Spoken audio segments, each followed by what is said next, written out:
آمادہ ہو گئے ہیں کہ میں اپنے آپ کو نامرد بنا لوں, کیونکہ صحابہ تو گناہ سے ڈرتے تھے نا.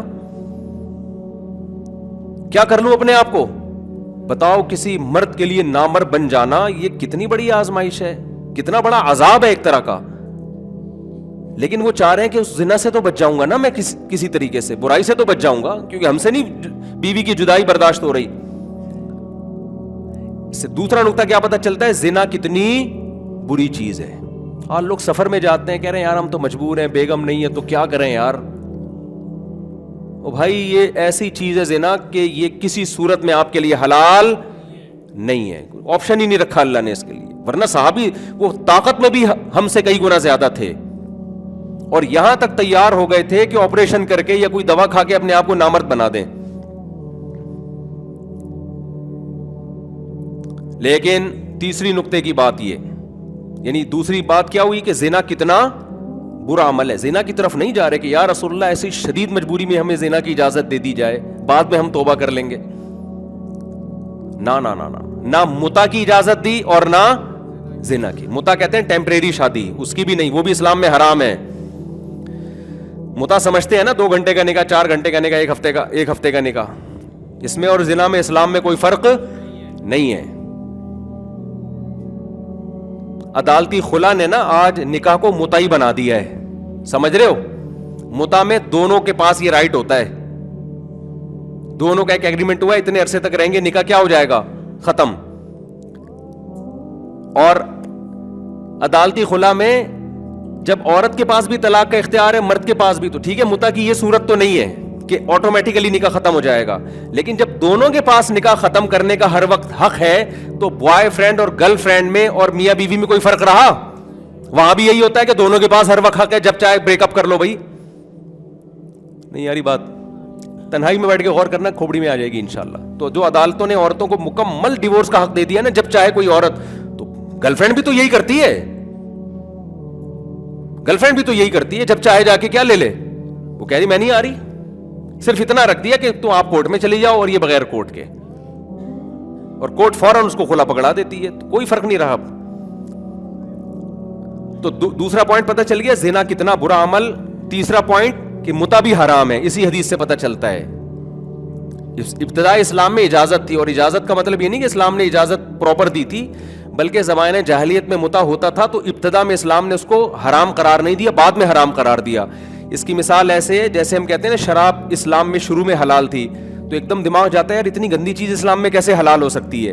بھائی اصل بات یہ زمانے جاہلیت سے لوگ پیتے ہوئے آ رہے تھے, تو اسلام نے آہستہ آہستہ احکام تک دیے. تو شروع میں پینے دی, بعد میں کیا کر دی, حرام کر دی. یہ مطلب نہیں کہ اسلام باقاعدہ حلال کہہ کے پروموٹ کیا اس کو. تو متا بھی شروع میں زمانے جاہلیت میں ہوتا تھا, ٹیمپریری شادیاں ہوتی تھی, تو شروع میں پابندی نہیں لگی, بعد میں اسلام نے کیا کر دیا, پابندی لگا دی اس کو کہ یہ گندا عمل اسلام میں اس کی اجازت نہیں ہو سکتی. حضرت عمر نے تو اتنی سختی کی, انہوں نے جب متا کر کے آئے گا زنا کی سزا جاری کروں گا اس کے اوپر میں. تو اس عثمان ابن مظعون رضی اللہ عنہ والی حدیث سے ہمیں تیسری بات پتہ چلی, متا بھی کیا اسلام میں حرام ہے. ورنہ وہ کہتے ہیں ہم ٹیمپریری شادی کر لیتے ہیں, 2 گھنٹے کی, 4 گھنٹے کی, 1 ہفتے کی. دوبارہ وہ نمبر ریپیٹ کر دیتا ہوں. پہلا کہ یہ نیچرل نہیں ہے, اس حدیث سے پتہ چلتا ہے. نیچرل ہوتا تو حضرت عثمان ابن مظعون کی توجہ پہلے کہاں جاتی, ہاتھ سے خواہش پوری کرنے کی طرف. وہ نبی سے سوال پوچھتے, سوال نہ پوچھنا اس کی علامت ہے, وہ جانتے ہی نہیں تھے کہ یہ کیا ہوتا ہے. یہ سے پتہ چلتا ہے ہمارے کلچر میں جو یہ چیز پھیل گئی ہے, یہ ایک دوسرے سے سن کے فحش چیزیں دیکھ کے پھیلی ہے.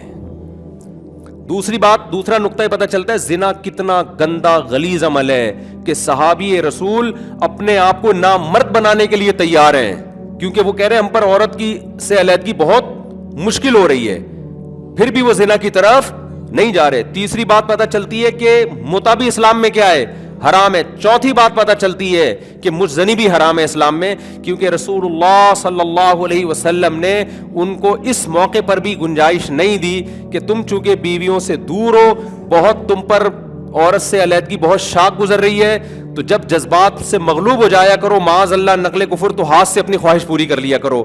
یہاں رسول اللہ صلی اللہ علیہ وسلم نے کوئی تذکرہ نہیں کیا اس کا, بلکہ تذکرہ کیا ملتا ہے, آپ صلی اللہ علیہ وسلم نے فرمایا یا معاشر الشباب من استطاع منکم الباءۃ فلیتزوج، بخاری مسلم کی. دیکھو میں حدیثیں پیش کرتا ہوں نا، ریفرنس اکثر نہیں دے رہا ہوتا، اس لیے کہ میں نے یہ التزام کیا ہے، میں جب بھی بیان میں کوئی حدیث پیش کروں گا وہ صحیح ہی ہوگی، وہ ضعیف حدیث نہیں ہوگی. اگر میرے بیان میں کوئی حدیث ضعیف نکلے مجھے بتائیں، میں فوراً رجوع کا اعلان کروں گا، لیکن میں اس کا التزام کرتا ہوں، میں کمزور روایتیں بیان میں پیش نہیں، میرا مزاج ہی شروع سے یہ نہیں ہے. پھر بھی انسان سے خطا ہو سکتی ہے، تو خطا ہو مجھے بتائیں، میں انشاءاللہ اس سے فوراً رجوع کا اعلان کروں گا. لیکن اب تک کی رپورٹ کے مطابق ایسا ہوا نہیں ہے. کہیں ضعیف حدیث پیش کی ہے تو میں نے اس پہ بتایا کہ یہ حدیث سند کے لحاظ سے کمزور ہے، میں اس میں فوراً یہ بتا دیتا ہوں. تو ایسی شدید مجبوری میں جب آپ کے جذبات بہت بھڑک رہے ہوں اور آپ کے پاس بیوی بھی نہ ہو تو ہم کیا کریں؟ کیا ہینڈ پریکٹس کی طرف جائیں؟ نبی صلی اللہ علیہ وسلم نے فرمایا یا معشر الشباب، اے نوجوانوں، کیونکہ مسئلہ کس کے ساتھ زیادہ ہے، اور نوجوان کہتے ہیں 15 سے لے کے 30 سال کی عمر کے آدمی کو شباب. حافظ ابن حجر رحمہ اللہ، علامہ نووی رحمہ اللہ نے شباب کا جو عمر بیان کی ہے وہ کب سے؟ 15 سے لے کے 30، اور اسی عمر میں زیادہ جذبات ہوتے ہیں اور یہ پڑھائی میں لگا رہے ہیں. ایکچولی کر کے بیڑا ہی غرق کر دیا اس کا. ایکچولی کی ایسی کی تیسی یار. میں کہہ رہا ہوں یہ ایکچولی کا لفظ اپنی ڈکشنری سے نکال دو، پڑھو کس نے منع کیا ہے، تو یہ شادی کر کے پڑھ لو نا یار. انگریز پڑھتا ہے شادی نہیں کرتا، اس کو پتا ہے ان کے ہاں شادی بہت بڑی ٹینشن ہے، طلاقوں کے بعد آدھی آدھی جائیدادیں، اور وہ پھر گرل فرینڈ کے ذریعے خواہش پوری کرتا ہے اپنی، تبھی پڑھائی کر لیتا ہے وہ. اس سے اخلاقی نقصانات تو ہو گئے نا، خاندان نظام تباہ برباد ہو گیا، ایسی کی تیسی ہو گئی سوسائٹی کی. وہ بار بار کہتا ہوں نا کتے پال رہے ہیں وہ جا کے. لیکن اتنا نیک وہ بھی نہیں ہے کہ پڑھائی کو فوکس کرے، 15 سال تک کسی عورت کو ہاتھ نہ لگائے. وہ بھی کہے گا اس سے پڑھائی کا بیڑا غرق ہوگا. جب آپ کے ڈیزائر اتنی پیدا ہوں گی تو آپ پڑھو گے کیسے؟ تو بھائی دونوں کام ساتھ ساتھ چلاؤ، نکاح بھی کرو اور پڑھائی بھی کرو. 4 شادیاں کر کے خدا کی قسم آدمی پڑھ بھی سکتا ہے. میں جو آج دین کے اتنے اللہ مجھ سے ٹوٹے پھوٹے کام لے رہا ہے، تو میرے تو بچے بھی ہیں بھائی، گھر بھی ہیں میرے، آباد ہیں اللہ کا فضل سے. تو ہم کیسے کر رہے ہیں اتنے سارے کام؟ یہ چیزیں معاون مددگار بنتی ہیں، یہ رکاوٹ نہیں بنتی. رکاوٹ بنتا ہے چھڑا چھاٹ ہونا، ہر وقت اس کے دماغ میں جو ہے نا ایک ٹھڑک بڑھتی رہے گی، جس سے صحت بھی نقصان ہوگی، ڈپریشن میں بھی جائے گا. ہاتھ سے خواہش پوری کرے گا، اگلے دن مزید خواہش پیدا ہوگی، پھر وہ ہاتھ سے خواہش میں جو تصوراتی دنیا میں جو حسینائیں اور جو حوریں لے کر آئے گا پھر وہ پریکٹیکل لائف میں ان کو حاصل کرنے کی کوشش بھی کرے گا، اس کے لیے وہ زنا کی طرف جائے گا. 20 قسم کے درجنوں نفسیاتی مسائل ہیں اس میں. تو نبی نے کیا فرمایا؟ یا معاشر الشباب. شباب کا مطلب کھوپڑی شریف میں آ گیا. جوان ہمارے یہاں سمجھتے ہیں 55 سال کا، اب شادی کی عمر ہو گئی ہے اس کی. یا معاشر الشباب من استطاع منکم الباءۃ فلیتزوج. جو نکاح کی طاقت رکھتا ہے نکاح کر لے، اور جو نکاح کی طاقت نہیں رکھتا، مطلب یہ ہے کہ وہ رشتہ نہیں مل رہا اس کو. یہ مطلب نہیں ہے کہ رشتے مل رہے ہوں آپ کے، ایکچولی میں نے پڑھنا ہے تو ایکچولی میں نے PhD کرنا ہے تو مجھ پہ طاقت نہیں. یہ فضول بات نہیں، یہ نہیں مانتی شریعت، اس کو نہیں مانتی. بعض دفعہ آپ کی آمدن کم ہے، کوئی لفٹ ہی نہیں کرا رہا آپ کو، لڑکی کے باپ کو تو یہ حق ہے نا کہ آپ اگر غریب ہیں تو نہ دے آپ کو. وہ کہے گا یار میں نے اپنی بیٹی کو اپنے گھر میں سونے کے نوالے کھلائے ہیں، یہ نیک تو ہے مگر کھلائے گا کیا؟ یہ صبر کے فضائل سنائے گا. تو اس کو حق ہے کہ بھائی وہ اپنا اسٹیٹس دیکھ کے کرے. وہ کوئی نہیں دے رہا آپ کو، آپ کی آمدن کم ہے، یا کوئی بھی 20 مسائل ہو سکتے ہیں.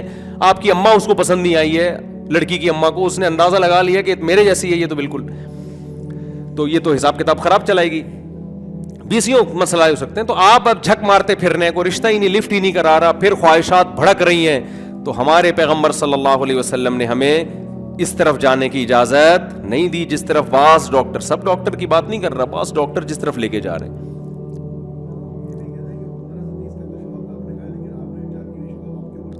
ہاں تو نبی صلی اللہ علیہ وسلم نے فرمایا کہ جس میں استطاعت نہیں ہے نکاح کرنے کی وہ کیا کرے. نفسیاتی ڈاکٹر کہہ دے گا وہ ہاتھ سے خواہش پوری کرے، اور پھر اس کو بنا دیں گے کیا؟ وہ بنا دیں گے وہ بیچارہ پر اس کی جو ہوتا ہے اس کے ساتھ وہ وہی جانتا ہے جو جس کے ساتھ ہوتا ہے.